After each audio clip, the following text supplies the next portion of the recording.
Hello guys, middle east ரீஜன்ல போர் மேகங்கள் சூழ்ந்துள்ள நிலையில அங்க இன்று வரை என்ன நடந்திருக்குன்னு நம்ம எல்லாருக்கும் இந்நேரம் தெரிஞ்சிருக்கோம்.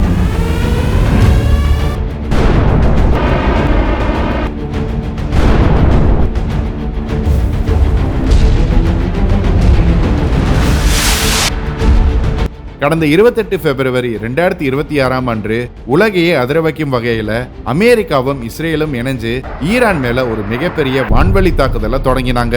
இந்த தாக்குதலுக்கு அமெரிக்கா ஆபரேஷன் எபிக் ஃபியூரினும் இஸ்ரேல் ஆபரேஷன் ஜெனிசிஸும் பேரிட்டாங்க. ஈரானின் அணுசக்தி நிலையங்கள், ஏவுகணை தளங்கள் மற்றும் தலைநகர் தேரான்ல உள்ள முக்கிய அரசு அலுவலகங்கள்னு சுமார் 500க்கும் மேற்பட்ட இடங்களை இலக்கு வச்சு ஏவுகணைகள் வீசப்பட்டன. தேரான், இஸ்ஃபஹான், கோம், ஷிராஸ் போன்ற முக்கிய நகரங்கள் பெரும் பாதிப்புக்குள்ளாகின. இந்த தாக்குதலின் போது நடந்த ஒரு துயரமான சம்பவம் என்னன்னா, இஸ்ரேல் ஏவுகணை ஒன்று ஈரான்ல உள்ள ஒரு பள்ளியின் மீது விழுந்து அங்க இருந்த 50 மாணவர்கள் சம்பவ இடத்திலேயே உயிரிழந்தாங்க. இது சர்வதேச அளவுல பெரும் அதிர்ச்சியை ஏற்படுத்தியுள்ளது. இந்த தாக்குதலின் மிக முக்கியமான திருப்பு முனையா ஈரானின் supreme leader Ayatollah Ali Khamenei கொல்லப்பட்டதாக அதிகாரப்பூர்வ தகவல்கள் தெரிவிக்கின்றன. شهد شعیب گوارای شهادت را نوشیدند و به ملکوت اعلی پیوستند. தாக்குதல் நடந்த சமயம் கொமேனி அவருடைய ஆபீஸ்ல இருந்திருக்காரு. இந்த தாக்குதல்ல அவருடன் சேர்ந்து அவருடைய மகள், மருமகன் மற்றும் பேத்தியும் உயிரிழந்திருக்காங்க. 1989 முதல் 2026 வரை சுமார் 37 ஆண்டுகள் ஈரானை வழிநடத்திய கொமேனியின் காலம் முடிவுக்கு வந்துள்ளது. இவருடன் சேர்ந்து ஈரானின் முக்கிய 40 தலைவர்களும் கொல்லப்பட்டதாக கூறப்படுது. இதை தொடர்ந்து ஈரான்ல 40 நாட்கள் தேசிய துக்கமும் 7 நாட்கள் அரசு விடுமுறையும் அறிவிக்கப்பட்டிருக்கு. இந்த தாக்குதலுக்கு பதிலடியா ஈரான் ஆபரேஷன் ட்ரூ ப்ராமிஸ் 4ங்கிற பேர்ல அவங்களுடைய தாக்குதலை நடத்தினாங்க. ஈரான் ஏவிய ஏவுகணைகள் மற்றும் ட்ரோன்ஸ் இஸ்ரேலை தாண்டி அமெரிக்க படைகள் உள்ள ஐக்கிய அரபு எமிரேட், கத்தார், பஹ்ரைன் மற்றும் குவைத் ஆகிய நாடுகளையும் தாக்கியுள்ளன. அமெரிக்காவின் 27 மிலிட்டரி பேசஸ் தாக்கப்பட்டதாக ஈரானின் ராணுவமான IRGC அறிவிச்சிருக்கு. துபாய், குவைத் மற்றும் பஹ்ரைன்ல உள்ள 5 நட்சத்திர ஹோட்டல்கள் மற்றும் விமான நிலையங்கள் மேல தாக்குதல்கள் நடத்தப்பட்டதுனால அந்த பகுதியில் பெரும் பதற்றம் நிலவுகிறது. இந்த போர் தீவிரம் அடைஞ்சிருக்கிறதுனால வளைகுடா நாடுகளின் ஏர் ஸ்பேஸ் மூடப்பட்டு அனைத்து விமான சேவைகளும் ரத்து செய்யப்பட்டுள்ளன. கல்ஃப்ல மட்டும் நம்ம ஃப்ரெண்ட்ஸ் அண்ட் ரிலேட்டிவ்ஸ்னு சுமார் 1 கோடிக்கும் அதிகமான இந்தியர்கள் வசிக்கிறாங்க. இவங்களுடைய பாதுகாப்பை உறுதி செய்ய இந்தியன் எம்பசி அவசர அறிவுறுத்தல்களை வெளியிட்டிருக்கு. அந்த எமர்ஜென்சி நம்பர்ஸ் தெரியணும்னா இந்த வீடியோவின் டிஸ்கிரிப்ஷன்ல பாருங்க. யுனைடெட் அரப் எமிரேட்ஸ்ல நடந்த தாக்குதலுக்கு இந்தியா கடும் கண்டனம் தெரிவிச்சிருக்கு. ஈரானுக்கு எதிராக இந்தியா சில முக்கிய நடவடிக்கைகளை எடுக்கும்னு எதிர்பார்க்கப்படுது. அதே சமயம் இப்போ தேரான்ல உள்ள மக்கள் மத்தியில ஒரு பிளவுபட்ட மனநிலை நிலவுகிறது. ஒரு தரப்பினர் இதை வெற்றியா கொண்டாடுறாங்க, மறுபுறம் பலர் அவங்க தலைவர் கொமேனியை இழந்த கண்ணீர்ல மூழ்கி இருக்காங்க. ஈரான்ல முடிவெடுக்கும் நிலையில இருந்த பெரும்பாலானவர்கள் இப்போ உயிரோடு இல்லைன்னு அமெரிக்க அதிபர் ட்ரம்ப் சொல்லியிருக்காரு. இப்படி பல செய்திகள் தொடர்ந்து வந்துகிட்டே இருக்கு. ஆனா இங்க கேள்வி என்னன்னா, இந்த மோதல் ஒரு முழுமையான உலக போராக மாறுமா? இந்த பிரச்சனையில ஈரானிய மிடில் ஈஸ்ட் கண்ட்ரிஸை தாக்குது. இந்த போர்னால உலகத்துக்கு எவ்வளவு பெரிய பாதிப்பு ஏற்படும்னு இன்னைக்கு வீடியோல விரிவா பார்ப்போம் வாங்க.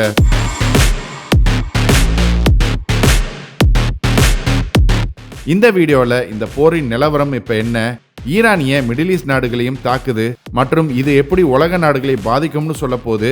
ஸோ இதை மறக்காம உங்க ஃப்ரெண்ட்ஸ் அண்ட் ஃபேமிலிக்கு ஷேர் பண்ணுங்க. புது வியூவர்ஸ் நம்ம சேனல் என்ன சப்ஸ்கிரைப் பண்ணீங்கன்னா இமிடியேட்டா சப்ஸ்கிரைப் பண்ணுங்க. பக்கத்திலேயே உள்ள பெல் ஐக்கனையும் பிரஸ் பண்ணுங்க. அப்பதான் நம்ம போடுற புது வீடியோஸ் உங்களுக்கு நோட்டிஃபை ஆகும். இன்னைக்கு உலகமே ஒரு மிகப்பெரிய போரின் விளிம்புல நின்றுகிட்டு இருக்குன்னு நம்ம எல்லாருக்கும் தெரியும். அமெரிக்கா, இஸ்ரேல் மற்றும் ஈரான் இடையிலான இந்த மோதல் வெறும் ராணுவ தாக்குதல் மட்டுமில்ல, இது 47 ஆண்டுகால பகையின் உச்சகட்டம். இந்த மோதலின் வேர் 1979 நடந்த ஈரானிய இஸ்லாமிய புரட்சியிலிருந்து தொடங்கியது. சரி, இஸ்ரேல், அமெரிக்கா மற்றும் ஈரான் ஏன் மோதல்ல ஈடுபட்டிருக்குங்கிற முழு வரலாற்றையும் பத்தி இப்ப நான் உங்களுக்கு சொல்ல போறதில்ல. ஏன்னா இது பத்தி ஏற்கனவே நம்ம சேனல்ல வீடியோ இருக்கு. இந்த 47 ஆண்டு கால பகையை நீங்க தெரிஞ்சுக்க விரும்பினா இந்த வீடியோவை பாருங்க. சரி, அன்றிலிருந்து இன்று வர அமெரிக்காவையும் இஸ்ரேலையும் தனது நிரந்தர எதிரிகளா ஈரான் சொல்லிக்கிட்டு வருது. கடந்த 47 ஆண்டுகளா தொடரும் இந்த நித்திய பகை இன்னைக்கு உலக போரா மாறும் அச்சத்தை ஏற்படுத்தி இருக்கு. இந்த மோதல் உலக போரா மாறக்கூடும்னு நான் ஏன் சொல்றேன்னா, தற்போது ஈரானுக்கு ஆதரவா ஹவுதீஸ், ஹெஸ்புல்லா மற்றும் ஹமாஸ் ஆகிய அமைப்புகள் இந்த போர்ல இறங்கியிருக்காங்க. இது இஸ்ரேலுக்கு பெரும் நெருக்கடியை கொடுத்திருக்கு. அமெரிக்கா தன்னோட 2 மிகப்பெரிய விமான தாங்கி கப்பல்களான USS ஆப்ரஹாம் லிங்கனை ஈரானின் தெற்கு பகுதியில் உள்ள அரபிக்கடல் மற்றும் ஓமான் வளைகுடா பகுதியிலையும் இன்னொரு கப்பலான USS ஜெரால்ட் ஆர் ஃபோர்டை மத்திய திரை கடலையும் நிறுத்தியிருக்கு. இது இஸ்ரேல் கடற்கரைக்கு பக்கத்துல இருந்து ஈரானை குறிவைக்கும் நிலையில உள்ளது. ஈரான் தனது சொந்த தயாரிப்பான ஃபட்டா-2 போன்ற ஹைப்பர்சோனிக் ஏவுகணைகளை வச்சு ரஷ்யா இல்ல சீனாவின் தொழில்நுட்ப உதவியுடன் அமெரிக்க கப்பல்களை தாக்கினா அது போரின் போக்கையே மாத்திரும். இதனால அமெரிக்கா ஈரானின் அணுசக்தி நிலையங்கள் மீது நேரடி தாக்குதல் நடத்தவோ இல்ல மிக கடுமையான அணு ஆயுத பதிலடி கொடுக்கவோ தயங்காதுன்னு அரசியல் வல்லுநர்கள் பயப்படுறாங்க. அப்படி ஈரான் மேல அணு ஆயுத தாக்குதல் நடத்தப்பட்டா ரஷ்யாவும் சீனாவும் ஈரானுக்கு ஆதரவா நேரடியா களமிறங்க வாய்ப்புள்ளது. இதுக்கப்புறம் இது வெறும் 2 நாடுகளுக்கு இடையேயான போரா இல்லாம ஒரு உலக போரா மாறக்கூடிய அபாயம் இருக்கு.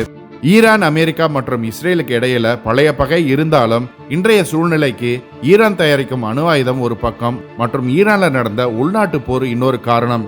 டிசம்பர் 2025ல ஈரானின் பொருளாதாரம் மிகப்பெரிய சரிவை கண்டது. ஈரானின் பணவீக்கம் 100% தாண்டியது. இதனால உணவு பொருட்களின் விலை 200% உயர்ந்தது.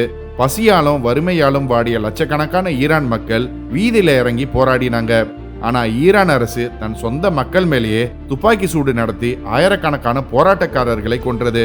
இந்த சூழலில் America president Donald Trump Iran மக்களே பயப்படாதீங்க, ஹெல்ப் இஸ் ஆன் இட்ஸ் வேன்னு ட்வீட் செஞ்சு ஈரான் ஆட்சி மாற்றத்திற்கு பகிரங்கமா ஆதரவு தெரிவிச்சாரு. வழக்கமா அமெரிக்காவோ இஸ்ரேலோ தாக்கினா ஈரானின் அணுசக்தி மையங்களை இல்ல ராணுவ தளங்களை மட்டுமே தாக்குவாங்க.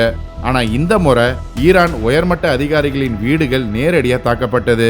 இதன் நோக்கம் தெளிவானது. ஈரானின் இஸ்லாமிய ஆட்சியை வேரோடு புடுங்கி எறிவதுதான் இவங்க நோக்கம்.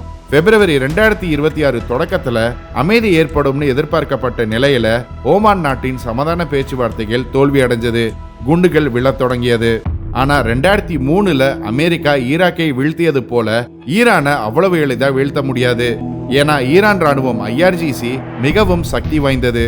இவங்களுடைய நோக்கம் மக்களை காப்பதில்ல, ஈரானின் இஸ்லாமிய ஆட்சி மற்றும் சுப்ரீம் லீடரை காப்பது மட்டுமே. அமெரிக்கா ஈரான் அதிகாரிகளை கொன்றாலும் IRGC அமைப்பை முற்றிலுமா அழிப்பது கடினம். இது ஈரானை மற்றொரு சிரியாவாகவோ இல்ல ஈராக்காகவோ தான் மாத்தும் மற்றும் ஒரு நீண்ட கால உள்நாட்டு போருக்கு வழிவகுக்குமே தவிர பெரிய மாற்றத்தை கொண்டு வராது. அமெரிக்கா, இஸ்ரேல் மற்றும் ஈரானுக்கு இடையில தான் பிரச்சனைனா ஈரானிய மற்ற மத்திய கிழக்கு நாடுகளை தாக்குதுன்னு நீங்க யோசிக்கலாம். வளைகுடா நாடுகள்ல ஏராளமான அமெரிக்க ராணுவ தளங்கள் இருக்கு. ஈரானின் கருத்துப்படி அமெரிக்கா தன் மீது தாக்குதல் நடத்த இந்த தளங்களையே பயன்படுத்துது. இந்த தளங்களை தாக்குவதன் மூலம் அமெரிக்காவின் ராணுவ வலிமையை முடக்க முடியும்னு ஈரான் முயற்சிக்குது. அதே சமயம் தனது அண்டை நாடுகளுக்கு ஒரு மறைமுக செய்தியை சொல்லவும் விரும்புது. அதாவது அமெரிக்காவுக்கு நீங்க இடம் கொடுத்தா நீங்களும் எங்க இலக்காக மாறுவீங்கன்னு எச்சரிக்கை கொடுக்குது. அதே போல வளைகுடா நாடுகளின் பொருளாதார மையங்களை, உதாரணத்துக்கு துபாய் விமான நிலையம், துறைமுகங்கள் போன்ற இடங்களை தாக்குவதன் மூலம் உலக பொருளாதாரத்தை நிலைக்குலைய செய்ய முடியும்னு ஈரான் நம்புது. இப்படி செய்வதன் மூலம் உலக நாடுகள் அனைத்தும் அமெரிக்காவுக்கு அழுத்தம் கொடுத்து போரை நிறுத்த சொல்லும் என்பது ஈரானின் கணக்கு. சரி, இந்த யுத்தம் தொடர்ந்தா உலகத்துக்கு என்ன பாதிப்பு ஏற்படும்னு நீங்க யோசிக்கலாம். உலக நாடுகளின் பொருளாதார இயந்திரம் கச்சா எண்ணெயை நம்பியே இயங்குது. இந்த போர் அதை நேரடியா பாதிக்கும். ஈரானுக்கு பக்கத்துல உள்ள ஸ்ட்ரெய்ட் ஆஃப் ஹார்மஸ் வழியா தான் உலகின் 20% கச்சா எண்ணெய் கொண்டு செல்லப்படுது. இந்த பாதையில போர் நடப்பதால எண்ணெய் விநியோகம் தடைப்பட்டுள்ளது.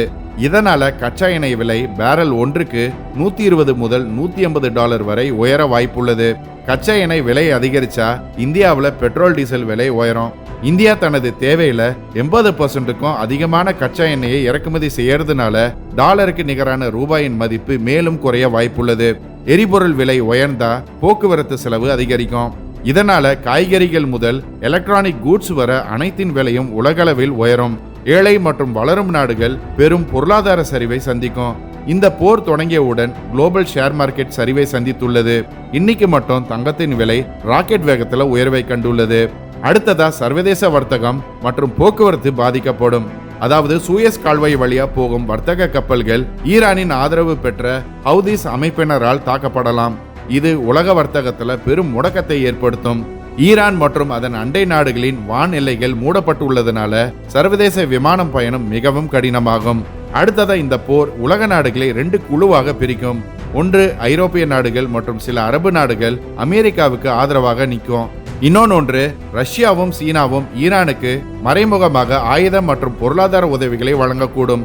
சுருக்கமா சொல்லணும்னா, இந்த போர் நீடிச்சா உலகம் ஒரு மிகப்பெரிய பொருளாதார மந்த நிலையை நோக்கி தள்ளப்படும். நடுத்தர மற்றும் ஏழை மக்கள் அவங்க வாழ்வாதாரத்தை இழக்க நேரிடும். அமைதி பேச்சுவார்த்தைகள் மட்டுமே உலகத்தை இந்த அழிவிலிருந்து காப்பாற்ற முடியும். இந்த யுத்தம் எவ்வளவு காலம் நீடிக்கும்னு தெரியல. ஆனா இந்த போர் சீக்கிரம் முடிஞ்சு அமைதி திரும்பணும்னு எதிர்பார்க்கிறேன். அரபு நாடுகளில் உள்ள மக்களின் பாதுகாப்புக்காக நம்ம வேண்டுவோம். இந்த போர் சாதாரண ஈரானிய மக்களுக்கு ஜனநாயகத்தை கொண்டு வருமா, இல்ல அவங்களை இன்னும் பெரிய துயரத்திற்கு தள்ளுமான்னு காத்திருந்து பார்ப்போம். ஈரானின் ஜியோகிராஃபி, ஈரான் இஸ்ரேல் பிரச்சனையின் வரலாறு, ஈரான் இஸ்ரேல் மற்றும் அமெரிக்கா ஏன் சண்டை போடுதுன்னு இந்த பிரச்சனையை பத்தி நம்ம சேனல்ல ஏற்கனவே நிறைய வீடியோஸ் வந்திருக்கு.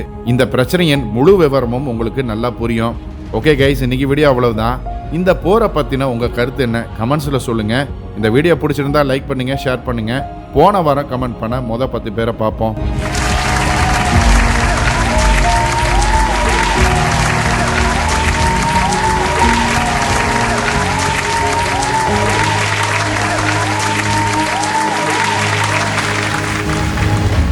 இன்னும் ஒரு இன்ட்ரெஸ்டிங்கான வீடியோவில் சந்திப்போம். மறக்காம நம்ம சேனலை சப்ஸ்கிரைப் பண்ணி உங்க ஆதரவு கொடுங்க.